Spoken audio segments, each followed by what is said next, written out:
Arnaud Rioux est un explorateur, un voyageur passionné d'entre les mondes, comédien, metteur en scène, mais aussi coach, formateur et conférencier. Il est l'auteur de plusieurs ouvrages, dont Jouer le rôle de sa vie, Oser parler et savoir dire, Réveiller le chaman qui est en vous et plus récemment d'un carnet de méditation calme. Il a connu la vie rythmée des tournages et des auditions jusqu'au jour où il croisa la route des sages, ceux qui sont dans la joie, qui rayonnent et émanent une paix profonde, presque incompréhensible.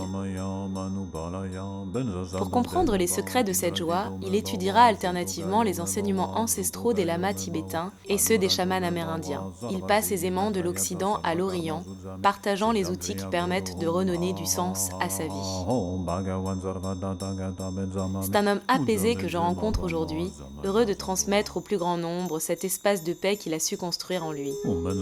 Son livre de méditation calme en est la synthèse. Ce livre révèle les outils simples qui aident à conserver au quotidien cet apaisement.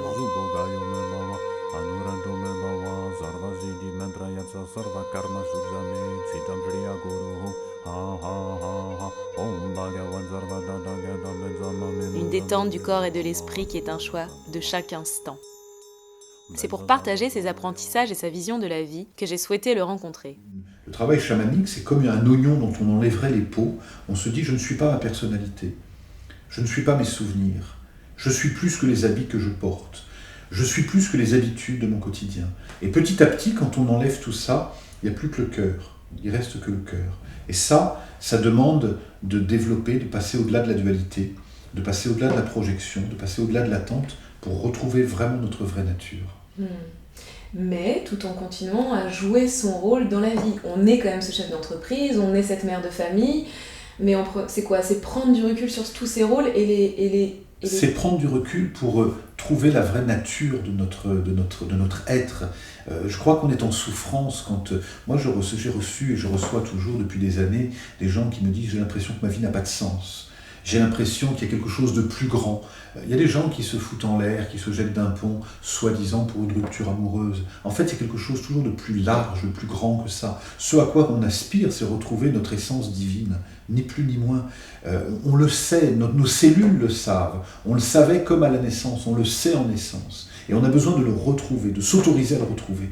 Mais pour se dire, je veux retrouver mon essence divine, il faut passer quelques caps, parce que sinon on va être mis dans la case des fous, on se dit non, pour qui il se prend ? On se prend simplement pour... On n'a pas perdu l'essence de notre humanité. C'est la plus belle chose qu'on ait à faire sur cette terre. C'est le Dalai Lama qui dit les êtres humains vivent comme s'ils n'allaient jamais mourir, puis meurent comme s'ils n'avaient jamais vécu. Et ce qui nous manque, c'est juste de se poser, de méditer et de reprendre conscience de notre vraie nature. Parce que la vie est tellement courte qu'on n'a pas de temps à perdre.